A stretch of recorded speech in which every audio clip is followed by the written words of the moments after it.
We got a Bob question, and it comes from, of course, Bob, who is a 41-year-old white belt with limited jiu-jitsu knowledge, and he says that there is a black belt in his gym that he says he can tap almost at will. Now, he says he's 8 inches taller than this particular black belt and 80 pounds heavier, and he says that when he's rolling with the black belt, he says it's not like a, here, I'm going to let you work tap. He says it feels like a legitimate tap. And afterwards, he says sometimes he feels like the black belt's embarrassed, being in front of the head instructor and getting submitted. So recently, this white belt has begun pulling back and not submitting the black belt. And so he's wondering, to me, he's asking this question. Listen, this guy's really nice, and so I begin pulling back and not going for the submission. But what do you recommend? Should I go for the submission or should I ease up on this black belt? So, Bob, thank you for the question, brother. And I'm just going to say this real quick. I'll share a story that was very similar to yours, but let me say this real quick. I imagine, again, this is based on my experience with black belts in jiu-jitsu and the fact that, again, you're coming from a, no background at all in jiu-jitsu and you don't have any prior wrestling background, I don't assume. So you're going into this as a clean slate. I don't care how big you are. In most cases, most black belts, if they're worth their salt, they're going to be able to submit you if they want to. A lot of times what happens is higher belts know the arduous journey of jiu-jitsu, and so they try to help the guys out a little bit in the beginning. And sometimes this can have a negative effect where people don't know where they stand, right? Because they don't know, hey, did I really submit that black belt, or were they just letting me work, or am I just crushing them and I'm really good at jiu-jitsu really quickly, right? So a great example of this was this woman that was training with me. She was very aggressive and she was very tough, and she was doing really well. And when she started training with us, she was rolling with one of my brown belts at the time, Tony. And Tony, was letting her work, like trying to help her out, trying to make her better. And again, this girl's tough, she's aggressive, and she got some submissions. And again, Tony was letting her kind of work into stuff, trying to help her out. She'd only been with us for like a month or so.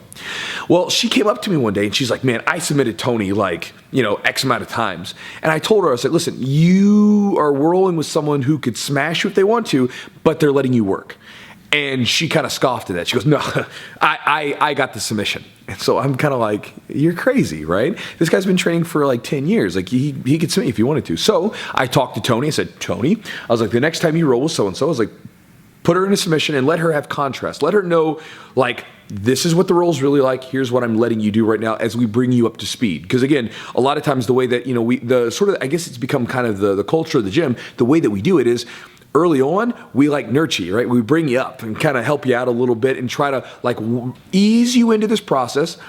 And then as you get your footing under you, then we start to, turn it up a little bit and we start to go harder, right? I mean, a lot of times I tell my higher belts now, my purples and blues, and even some of my blue belts are tough, browns. I tell them, when you feel me turn the burners up, you should feel happy about that, because that means that, you pushed me enough to where I had to go.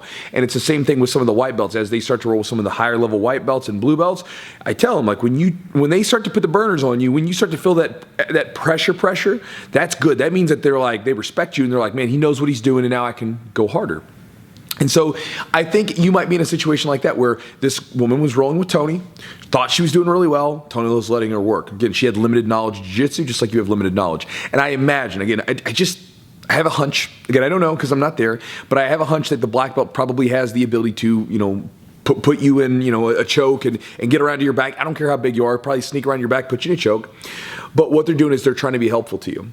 Now, if you need clarity on it, again, communication should always be available, especially with higher level belts. You might come up and ask them and say, man, are you rolling full speed with me? What's going on? And again, if there's some sort of physical ailment with this person, if maybe they're just really old or something, I mean, maybe it's possible that you're doing that, right? And then who cares if you're submitting them? It's not a big deal. But again, I think that a lot of times in the beginning, the higher belts like black belts, they could smash all the white belts if they wanted to, but what they're trying to do is they're trying to help you out. So again, as far as what I would recommend, I would honestly recommend talking to the person and seeing if they're going full speed with you to see if that's what's really going on. I wouldn't want to assume.